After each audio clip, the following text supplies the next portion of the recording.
I evo me konačno u Vitoriji. Prije 2 godine kad sam prvi put objavio da će loviti rezultat ispod 8 sati, trebalo je to biti upravo na ovom mjestu. Međutim, tada je utrka otkazana. Prošle godine sam pokušavao na drugim mjestima i sad sam se ponovo vratio tu. I tu sam bio već u par navrata prije i ostala mi je utrka, iako tada nije bio Ironman, ostala mi je u lijepom sjećanju jer se sjećam da je bila je baš ogromna masa ljudi na ulici za vrijeme utrke i to ti da dodatnu energiju, dosta te podigne i očekujem isto da će biti vjerovatno i bolje sad u nedjelju. I još jedna stvar, znači oba puta kad sam bio u Vitoriji prije mi je kasnio kofer sa biciklom i sad sam isto slušao po vijestima da su kaosi na evropskim aerodromima, da se letovi otkazuju, da prtljage kasne jer im fali zaposlenika i bilo mi je mala frka prije puta, ali evo srećom sve je dobro prošlo. Iako sam imao neki mali problema nakon što sam došao, znači prvi put putujem sa ovim biciklom pa je trebalo još skužiti kako ga je najlakše rastaviti i sastaviti nazad, jer u transportu su se neki ležajevi su ispali vani pa je trebalo skužiti gdje šta ide. I još je jedna stvar, znači sve provjerim doma, sve je funkcioniralo dobro, dođem tu napumpam gume i jedna guma mi nakon par sati izgubi 2-3 bara, gume su tubeless inače, tako da sam na kraju ubacio zračnicu unutra i mislim da sam s tubelessom gotov do doglednog vremena.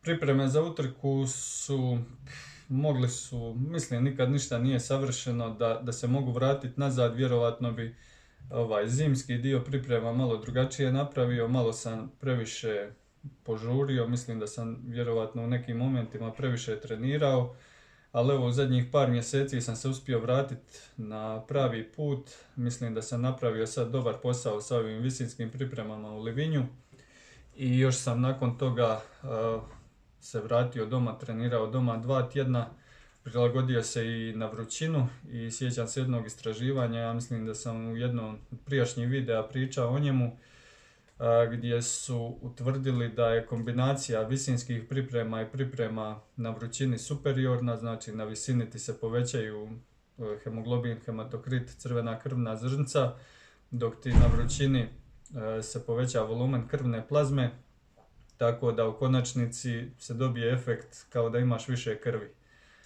Pa evo, provjerit ćemo na ovoj trci ima li ta teorija ikakvo uporište u praksi.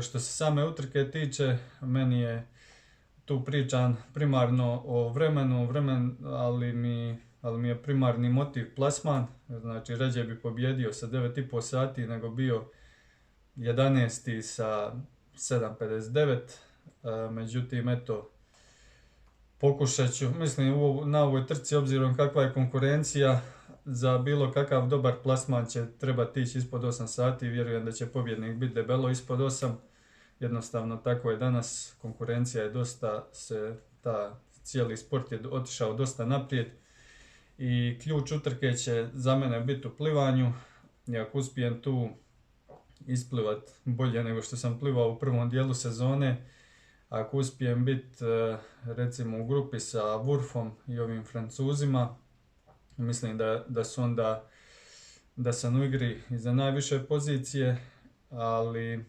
pričam opet o ovome, ne znam, nisam sad spomenuo, znači na utrkama ovako gdje su biciklističke staze dosta ravne, grupe na biciklu igraju veliku ulogu i čak i ta vožnja na dozvoljenoj distanci od 12 metara daje, ako si u grupi imaš veliku prednost, pogotovo jer te prvu i drugu grupu prati dosta velik broj kamermana, fotografa, sudaca koji su svi na motorima uz njih i sve to ti dosta pomogne.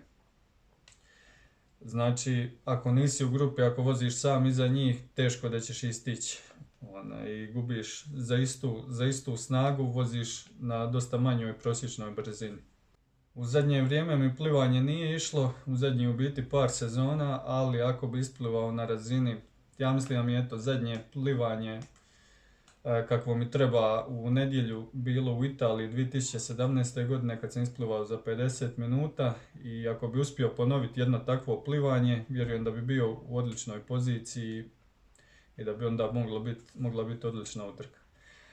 Ali međutim, ako i ne uspijem isplivati u toj grupi, ako isplivam evo za recimo 52 minute, nekakav okviran plan mi je, mislim nema plana, ali nekakva računica je da vozim bicikl 4 sata 15 minuta i da trčim 2.45 i još, ajmo reći da će na tranziciji otići 5 minuta, to je po ovim prijašnjim rezultatima realno, tranzicije su otprilike toliko duge i to bi bilo 7 sati i 57 minuta. I eto, i s tim bi isto bio vrlo zadovoljan, ali vidjet ćemo. Mislim, može se dogoditi da bicikl bude malo sporiji, da trčanje bude brže. Puno će toga ovisiti o vremenskoj prognozi. U biti sam zadnja 2 tjedna najviše gledao upravo vremensku prognozu i bilo je u zadnjih 2 tjedna tu i dana sa 40 stupnjeva, ali i dana sa 16 stupnjeva. Ja sam nekako navijao da budu temperature oko 20, evo danas je bilo, ne znam, 23-4 stupnja je bilo ugodno vani, međutim za nedjelju je prognoza 32-3, tako da će sigurno biti dosta teže uloviti nekakav brz rezultat po takvom vremenu, pogotovo što meni, koliko god ja bio naviknut na vrućinu, opet mi bolje leže utrke po hladnom vremenu. Sva svoja najbolja Ironman trčanja sam odradio kad je bila kiša ili oblaci ili tako nešto. Tako da bit će sigurno ću na trčanju par minuta izgubiti, ali eto, rekao sam, u Klagenfurtu sam trčao 2.41, pa valjda tu mogu 2.45 po vrućini. I eto, toliko od mene za danas. Start je u nedjelju u 8 sati i 20 minuta. Utrku možete pratiti preko Facebook, kako se zove Ironman Live na Facebooku. Ironman Now se zove, ja mislim. Tu je uživo video prenos, ako uspijem isplivat u grupi sa Wurfom, možda me vidite i na videu. A ako ne, vjerovatno ćete me vidjeti samo na live trackingu, znači na Ironman aplikaciji gdje se mogu pratiti prolazna vremena. Rekao sam otprilike nekakav cilj, tako da ćete moći znati jesam li na dobrom putu za rezultat ispod 8 sati ili od toga nema ništa. I eto, toliko od mene i čao!